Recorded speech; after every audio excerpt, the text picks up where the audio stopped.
اللهم صل على محمد وعلى آل محمد كما صليت على إبراهيم وعلى آل إبراهيم إنك حميد مجيد.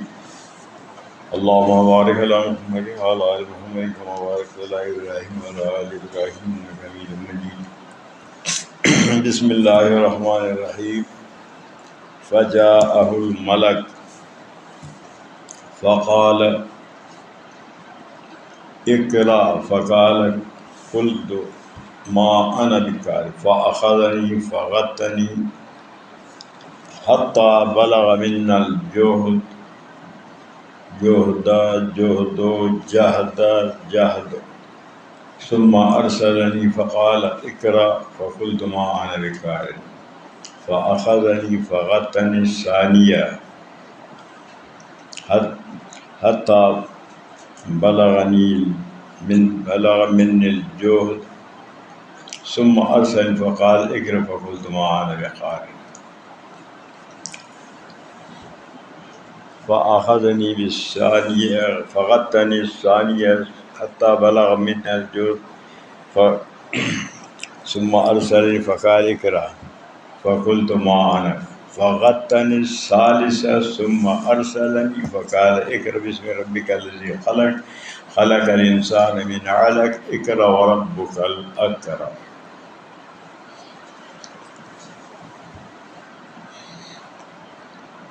فجاءه الملک،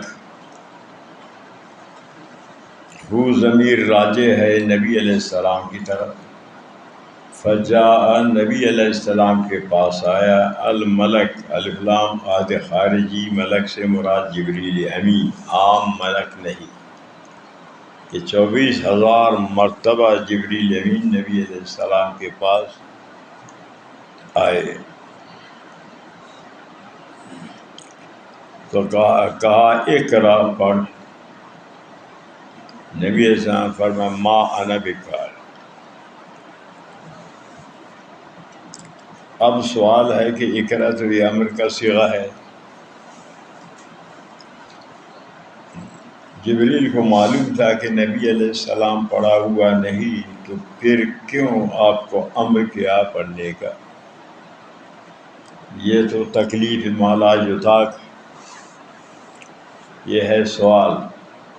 اس سوال کا جواب کہ یہ امر تکلیف یا نہیں، یہ امر تلقین کے لیے ہے. کہ جیسے کہ استاد ابتداءً بچے کو کہے پڑھ جیسے کہ میں پڑھتا ہوں، تو یہ تلقین کے لیے نہ کہ تکلیف کے لیے.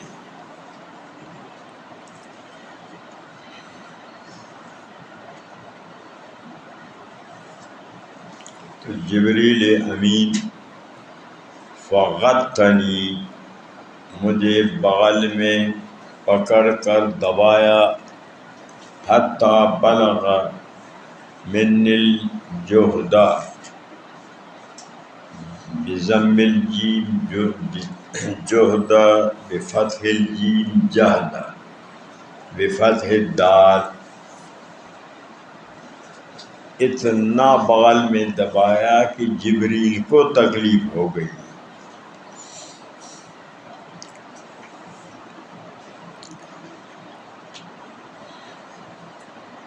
بنصب الدال اور بضم الدال، بلغ من الجہد، کہ مجھے تکلیف ہو گئی. جبریل امین مجھے بغل میں ایسے دبایا کہ مجھے اس بغل میں دبانے سے تکلیف ہو گئی.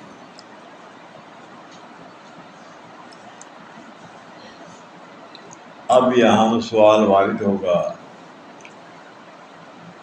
جبریل امین ان کو اللہ نے اتنی طاقت دی ہے کہ ایک پر مارنے سے دنیا کو تباہ کر سکتا ہے، تو نبی علیہ السلام کو کیسے برداشت ہوا اس کا بغل میں دبانا؟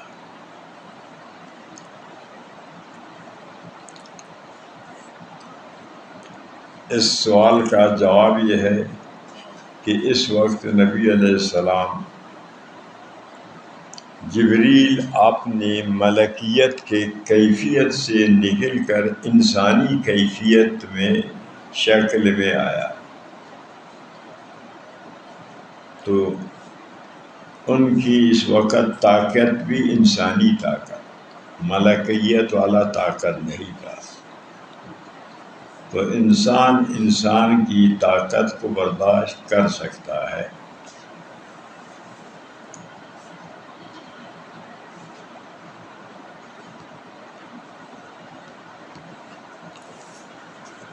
اب بغل میں دبانے کا غرض کیا تھا؟ 3 مرتبہ بغل میں دبایا۔ پہلے مرتبہ دبانے سے مراد رکاوٹیں دور کرنا تھا، دوسری مرتبہ دبانے سے مقصد صلاحیت و استعداد پیدا کرنا تھا، تیسری مرتبہ کے بغل میں دبانے سے انسانیت سے نکال کر بشری ملکیت کی کیفیت پیدا کرنا تھا، کہ جس طرح جبریل بشر ملکیت سے نکل کر انسانی کیفیت میں آ جاتا، تو نبی علیہ السلام کو بھی بشریت سے نکال کر ملکیت والا کیفیت سے متصف کرنا، یہ تھا غرض 3 مرتبہ دبانے کی۔ اس سے قسطلانی نے استنباط کیا ہے کہ استاد 3 ضرب مار سکتا ہے تنبیہ کے لیے، تعدیب کے لیے شاگرد کو، اس سے زیادہ پھر جائز نہیں اس کو مارنا۔ تو آج کل یہ جو حافظ صاحبان مارتے ہیں تو یہ مارنا غیر شرعی مارنا ہے، یہ ظلم ہے، ناجائز ہے۔ اگر اس مارنے کی وجہ سے وہ پڑھنا چھوڑ دے تو قیامت کے دن استاد کا مواخذہ ہوگا، اللہ تعالیٰ اس کا گرفت کرے گا کہ تو سبب بن گیا بچے کے محروم کرنے کا پڑھائی سے۔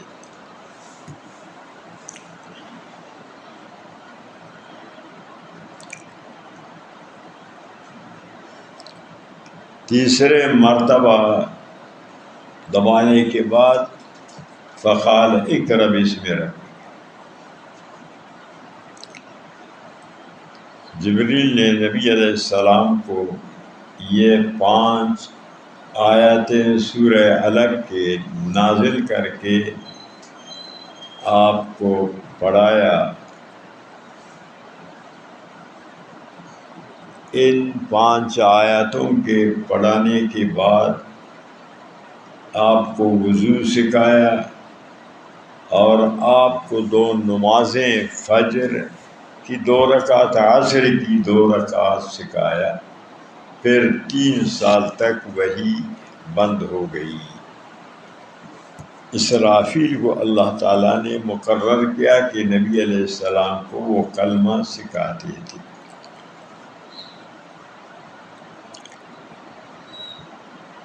اقرأ باسم ربک۔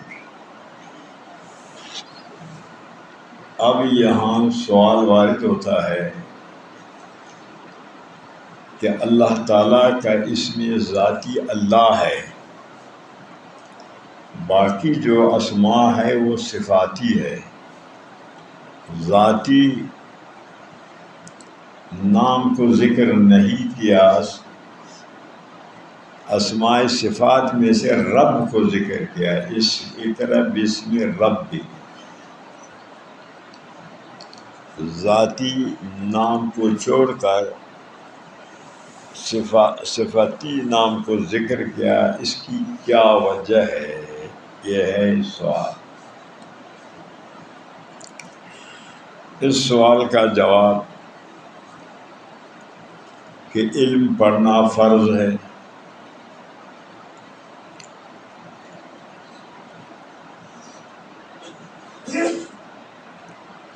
تو ابتداءً جب بچے کو استاد پڑھائے گا تو نہ قاعدہ میں مسائل ہے، نہ ناظرہ قرآن پڑھنے میں وہ مسائل کو جانتا ہے۔ تو یہ استاذ کو بتایا گیا کہ بچے کی آپ تربیت کریں، کہ بچے کو ابتداءً پڑھاتا ہے تو اس کو استاذ تربیتاً وضو سکھاتا ہے، اس کو نماز سکھاتا ہے، اس کو کلمہ سکھاتا ہے۔ قرآن نازل پڑھنے سے بھی بچہ ان چیزوں کو نہیں جانتا، قاعدہ میں بھی ان چیزوں کو نہیں جانتا، تو یہ تربیت ہے استاذ کی۔ اس کو ادب سکھاتا ہے، اٹھنے کا، بیٹھنے کا، بڑے چھوٹے سے بات کرنے کا، یہ استاذ کا کمال ہے۔ اور بچے کا ذہن صاف ہوتا ہے، وہ تربیت کو قبول کر لیتا ہے کہ بچے کے اب آپ لوگ بڑے ہیں، اگر بچپن میں آپ کو استاذ پڑھا کے آپ کا سر منڈاتے، آپ کا لباس سنت کے مطابق، تو آپ اسی پر چلتے۔ آپ ہمارے یہ چھوٹے بچوں کو دیکھیں کہ ہم اسی وقت سے ان کے کپڑے دیکھ کے اور ان کا سر ابھی سے ہم منڈاتے ہیں۔ اب یہ خود کہتے ہیں کہ ہمارا سر منڈاؤ۔ آپ بڑے ہیں، آپ حدیث پڑھتے ہیں، قرآن پڑھتے ہیں، سنت کے، شریعت کے آپ کا وضع قطع خلاف ہے، لیکن آپ نہ قرآن کو مانتے ہیں نہ حدیث کو مانتے ہیں۔ اب ہم بتائیں، ہمارا بتانے کو بھی آپ نہیں مانتے ہیں۔ مانتے تو آپ سر منڈاتے سنت کے مطابق، نبی اللہ راضی ہوتا، نبی راضی ہوتا، آپ لوگوں کے نگاہ میں بھی اچھا نظر آتے کہ واقعی کہ یہ اہل علم ہے۔ تو یہ اسی لیے اللہ نے فرمایا کہ تعلیم کے ساتھ تربیت دے دو، پڑھاؤ لیکن بچے کی تربیت کرو، یہ استاذ کا کمال ہے، ماں باپ کے پاس یا ماں باپ کا کمال ہے۔ تو آپ لوگوں کا اب ہم کیا کہیں آپ کو، اگر نہ تو آپ حدیث پر بیٹھنے کے مستحق نہیں، پیغمبر کی حدیث پر بیٹھ کے اگر آپ کا سارا وضع قطع خلاف ہو اور ذرا آپ محسوس بھی نہیں کرتے کہ چلو ہم پڑھتے ہیں کس غرض کے لیے، بالکل آپ اس کا پرواہ نہیں کرتے، آپ کا یہ حیت دیکھ کر نفرت آتی ہے۔ بات سمجھا یا نہیں؟ تو اس لیے اللہ تعالیٰ نے فرمایا اقرأ بسم ربک، کہ تعلیم کے ساتھ علم فرض ہے، قرات بھی فرض ہے، تو علم پر قرات کا اطلاق ہوتا ہے، تو اسی لیے علم نہیں فرمایا، اقرا فرمایا۔ سمجھا؟ یہ دونوں فرض ایک دوسرے کے معنی میں استعمال ہوتے ہیں۔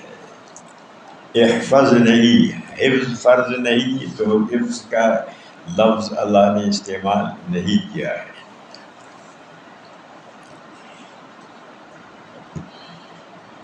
بات سمجھ میں آ گئی؟ تو تعلیم کے ساتھ تربیت جس طرح تعلیم ضروری ہے اسی طرح تربیت ضروری ہے۔ سمجھا؟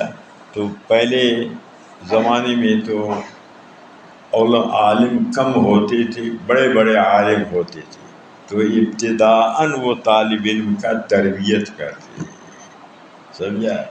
تو اب چونکہ بڑے عالم کم اور ابتداء پڑھانے والے سارے یہ چھوٹے علم والے ہیں، یہ بیچارہ نہ خود جانتے ہیں تربیت کو، نہ دوسروں کو سکھا سکتے ہیں، نہ ان کیا جو ہے وہ یہی سمجھتے ہیں کہ طالب علم کو ہم اگر تربیت دیں گے تو یہ ناراض ہو کر چلا جائے گا، ان کا ذہن میں کہتے ہیں سمجھا نا، گندہ مرے زندہ مرے، طالب علم سمجھا نا رہے چاہے جیسے بھی ہو، لیکن غلط ہے جب یہ اس تربیت اس کا کرے گا، اس کے دل میں یہ تربیت کا اثر پیدا ہوگا، پھر وہ ہر چیز کو مان لے گا، ہر تکلیف کو برداشت کرے گا دین سمجھ کر۔ تو لہٰذا آپ حضرات بھی بعض فارغ ہو کر کے پڑھانا شروع کریں گے تو یہی، اور سب سے پہلے خود عمل کرے۔ صلح حدیبیہ میں نبی علیہ السلام نے صحابہ کو فرمایا کہ سر منڈاؤ اور قربانی ذبح کرو، یہیں سے واپس ہو۔ صحابہ مان نہیں رہے۔ نبی علیہ السلام نے ام سلمہ سے عرض کیا، فرمایا، ام سلمہ نے فرمایا کہ آپ ان کو نہ کہیں، خود عمل کریں۔ نبی علیہ السلام نے اپنا سر منڈایا، اپنا قربانی ذبح کیا، پھر صحابہ نے سب سر منڈایا، سمجھا نا۔ تو میں سر کا یہ کال اتار لوں گا، عمل کرو، اب نہیں کریں گے، سمجھا۔ سر پہلے میں سر منڈاؤں گا، منڈا سر کے کیا، اگر کہو کہ کال اتاروں گا بشرطے کہ تم عمل کرو، پھر بھی ہم کریں گے۔ تو سمجھا، تو یہی تربیت کا اثر ہے۔ اقرأ باسم ربک الذی خلق، یہاں ایک اور سوال وارد ہوگا۔ خطاب اللہ کے نبی کو کیا، آپ کے واسطہ سے خطاب مشرکین مکہ کو ہے۔ مشرکین مکہ کو نبی کے واسطہ سے اللہ تعالیٰ خطاب کیا، تو مقام کا تقاضا یہ تھا کہ ان کو کہتے کہ اقرأ باسم ربک الذی لا شریک لہ، لیکن یہ نہیں فرمایا، فرمایا ربک خلق۔ مقام کا تقاضا ہے کہ مشرکین کو خطاب ہے کہ ان کو کہ اللہ وحدہ لا شریک ہے، لیکن اللہ تعالیٰ نے لا شریک کے بجائے فرمایا خلق۔ ہاں، تم لوگوں نے ترجمہ تفسیر پڑھا ہے، بتاؤ کیوں؟ ہے کوئی بتا سکتا ہے؟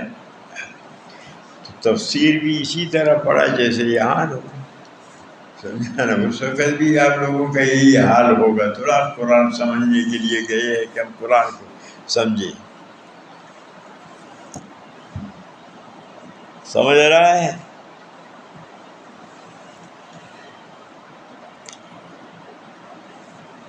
اس لیے کہ ابتداءً اللہ تعالیٰ ان کو کہتے کہ میرے رب کے ساتھ کوئی شریک نہیں مان، وہ نہیں مانتے تھے، کیونکہ وہ تو بتوں کے پجاری پوجا کرنے والے تھے۔ اللہ تعالیٰ نے خلق ذکر کیا کہ وہ اس بات کو مانتے تھے کہ ہمارا خالق اللہ ہے، تو اللہ تعالیٰ نے اس مناسبت سے خلق فرمایا کہ جو تم تسلیم کرتے ہو، مانتے ہو، تاکہ یہ ان کے ذہن میں بات بھی آ جائے، مان لے۔ موقع محل کے مطابق ہی سمجھا عالم کو بات کرنا چاہیے، سمجھا نا۔ کلم الناس علی قدر عقولہم، وہ بات کر کے جو سامعین اس کو سمجھ سکے۔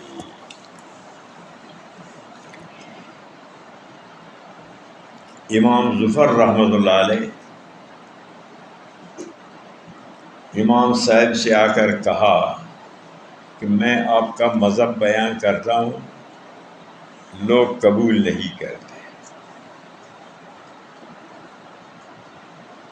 اسی آیات کے تحت اس واقعے کو لکھا ہے تفسیری کبیر میں۔ امام صاحب نے فرمایا آپ کو بیان کرنے کا طریقہ نہیں آتا، میں بتاؤں گا، تم جاؤ بیان کرو، کہ پھر دیکھو کہ میرے مذہب کو لوگ قبول کریں گے یا نہیں۔ فرمایا تم جب بیان کرتے ہو تو کہو یہ فلاں یہ ایک امام کا مطلب ہے، یہ دوسرے امام، تیسرے چار، نام کسی کا مطلب، کسی کا نام مت لو، مذاہب بیان کرو، پھر ان کی دلائل بیان کرو۔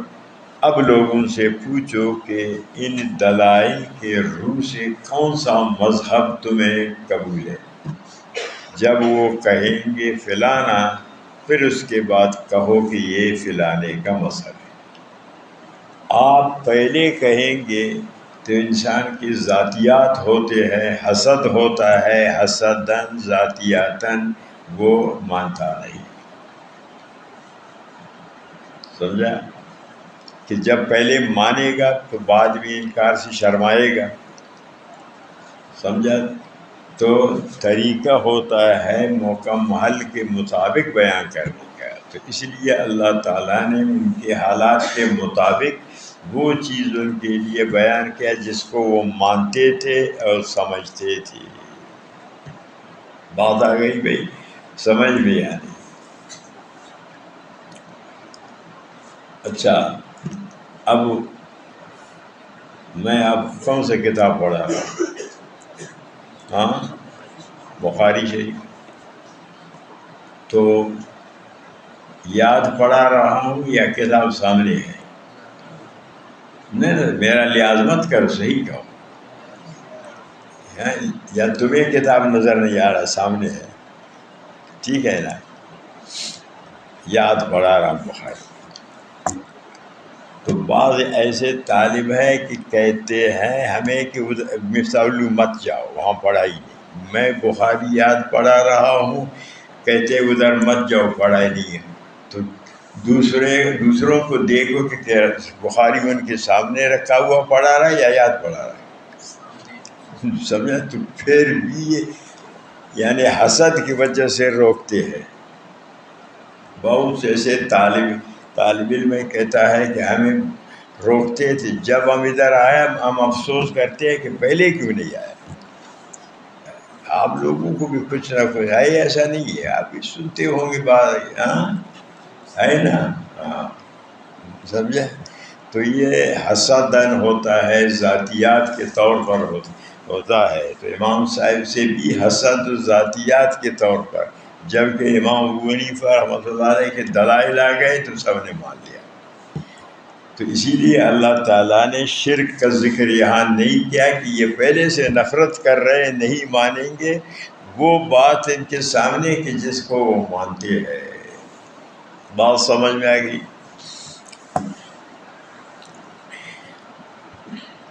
اقرأ بسم ربک الذی خلق، جس ذات نے تمہیں پیدا کیا ہے اس کا نام لے کر کے پڑھو۔ اسم تسمیہ کو ذکر کیا کہ ہر چیز سے تسمیہ مقدم ہے۔ قرآن پڑھتے ہو بسم اللہ، کھانا کھاتے ہو بسم اللہ سے شروع۔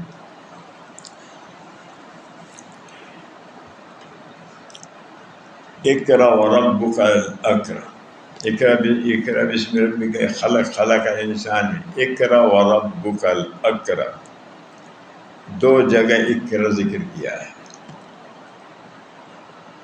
دو جگہ اقرأ۔ کیوں؟ پہلے اقرأ سے کیا مطلب ہے، دوسرے کیا مطلب ہے؟ بتاؤ۔ یہی حال ہے، کتاب پوچھو تو کچھ نہیں، قرآن کا ترجمہ پڑھتے ہو کچھ بھی نہیں، بتاؤ نا کچھ۔ ہاں، ادھر ابھی ادھر ڈھونڈتا ہے، ادھر لکھا ہوا ہے، دیکھو دیکھو ابھی ڈھونڈتا ہے۔ بات بھائی آ گئی سمجھ میں یا نہیں سے؟ دو دفعہ اقرأ کو ذکر کیا۔ پہلا اقرأ متعلم طالب علم کے لیے،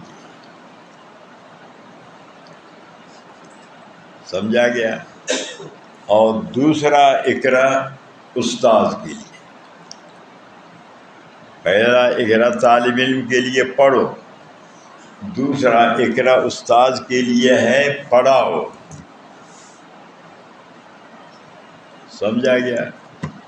اور پہلے اقرأ کے بعد اکرم ذکر نہیں کیا، دوسرے اقرا کے بعد اکرم. سمجھ رہے ہو یا نہیں؟ یا قرآن میں دیکھو کر رہی ہے، سمجھا نا؟ کیوں دوسرے کے ساتھ اکرم ذکر کیا، پہلے کے ساتھ ذکر؟ بتا سکتا ہے کوئی؟ ہاں بتا.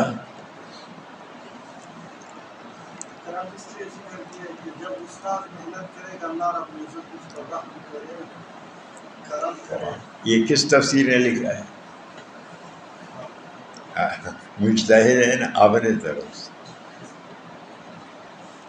من قال فی القرآن برائہ فاصاب فاخطا، جو قرآن میں اپنے رائے سے معنی کرے گا، صحیح کرے گا بھی، اخطا گناہ گار ہوگا. بتاؤ کوئی کون سا تفسیر لکھا ہے یہ جو آپ توجیہ کر رہے ہیں؟ سمجھو نا کہ دوسرے اقرا کے ساتھ اکرم ذکر کیا.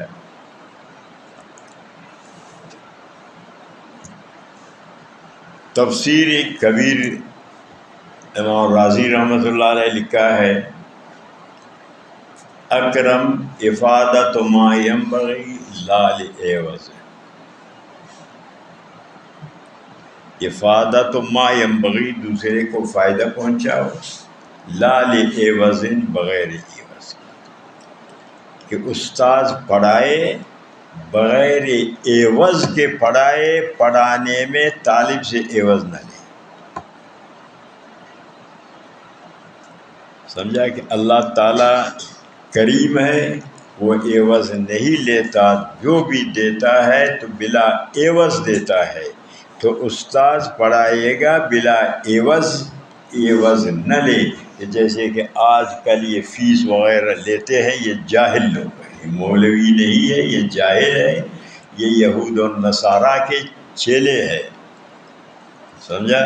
ایک مطالعہ کرے کتابوں کو، تفاسیر کو، کہ جائز ہے یہ فیس، ناجائز ہے، لیکن اللہ کر رہے ہیں اس کو. بات سمجھ میں آ گیا نا؟ تو اس لیے کہ طالب علم پڑھتا ہے وہ بھی بلا عوض، ٹھیک ہے نا؟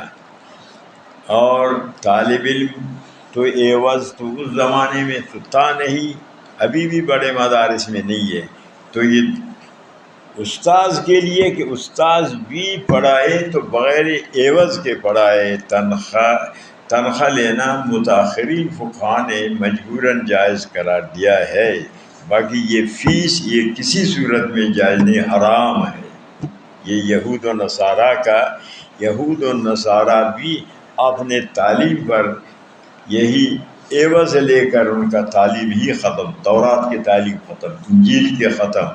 اس قرآن کا ابھی تک ہے کہ یہ بلا عوض ہے. تو اب جو کچھ عوض لیتے ہیں فیس میس والا، وہ شمار میں نہیں ہے.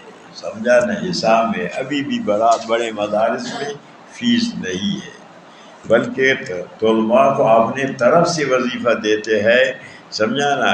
کہ طلباء غریب ہوتے تھے پہلے. سمجھا گیا؟ تو دو اقرا پہلا طالب علم کے لیے. قرطبی تفسیر قرطبی میں لکھا ہے علم مجانا کما علمت مجانا، جس طرح تو مفت پڑھا سیکھا، دوسروں کو بھی ایسے مفت پڑھاؤ سکھاؤ. سمجھا نہیں؟ ہر چیز کتابوں میں ہے، یہ نہیں ہے لیکن اس کو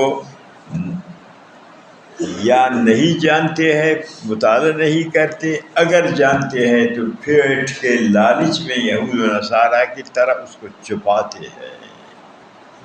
سمجھا ہے؟ ہر چیز. تو اب یہاں ایک سوال وارد ہوگا. سوال یہ وارد ہوگا کہ جبریل امین سکھایا تو معنی یہ ہے کہ وہ استاذ بن گیا، نبی علیہ السلام اس کا شاگرد.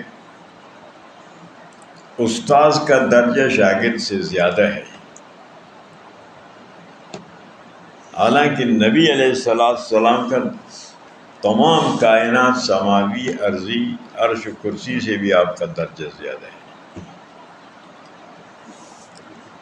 تفسیر روح المعانی، صاحب روح المعانی نے اس کا جواب دیا محمود آلوسی نے کہ جبریل امین سفیر محض ہے، وہ استاد نہیں۔ نبی علیہ السلام کا استاد صرف اللہ تعالیٰ ہے، کوئی نبی کا استاد نہیں، وہ سفیر محض۔ جس طرح کہ ایک آدمی مرد عورت کا نکاح کراتا ہے وکیل بن کر، تو اور اس کا کوئی کام نہیں، صرف وہ ان دونوں کا سفیر محض ہے، وکیل نکاح کراتا ہے، باقی آگے خاوند کا بیوی کا معاملہ میں اس کا کوئی تصرف نہیں ہے۔ تو اسی طرح جبریل کا بھی کام صرف اللہ سے وحی کو نبی تک پہنچانا ہے۔ تو نبی علیہ السلام کا استاد رب العالمین ہے اور کوئی نہیں۔ اب یہاں ایک اور سوال وارد ہوگا۔ دوسرا سوال یہ ہے کہ اس پہلے وحی جو 5 آیاتیں ہیں سورہ علق کے، معلوم ہوتا ہے کہ سب سے پہلے وحی یہی ہے۔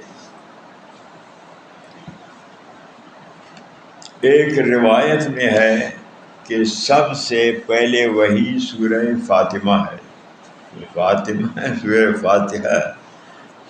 فاتحہ ہے، سمجھا۔ تیسری روایت ہے کہ سب سے پہلے وحی سورہ مدثر ہے، یا ایھا المدثر۔ یہ 3 روایات ہیں، ان تینوں میں اب تعارض ہے کہ ابتدا 1 سے ہوتی ہے، 2 سے 3 سے نہیں۔ اب ایک روایت کہ سورہ علق پہلی وحی، دوسری سورہ فاتحہ، تیسری سورہ مدثر۔ تو اس سوال کا جواب کہ یہاں تطبیق ممکن ہے تینوں روایات میں، لہذا تعارض نہیں۔ سب سے پہلی وحی تو یہی سورہ علق کی آیاتیں ہیں 5۔ مکمل صورت نازل ہونے کے اعتبار سے سورہ فاتحہ ہے۔ سورہ فاتحہ کے بغیر اور کوئی اس سے پہلے مکمل صورت نازل نہیں ہوئی ہے۔ مکمل صورت کے نزول کے لحاظ سے سورہ فاتحہ، اور 3 سال فترت وحی کہ 3 سال وحی بند ہو گئی، اس کے بعد جو پہلی وحی ہے وہ سورہ مدثر ہے۔ لہذا تینوں روایتیں اپنی جگہ صحیح ہیں، تعارض نہیں، تناقض نہیں۔ بات آ گئی سمجھ میں؟ فرجع بہا، بس آج کا سبق۔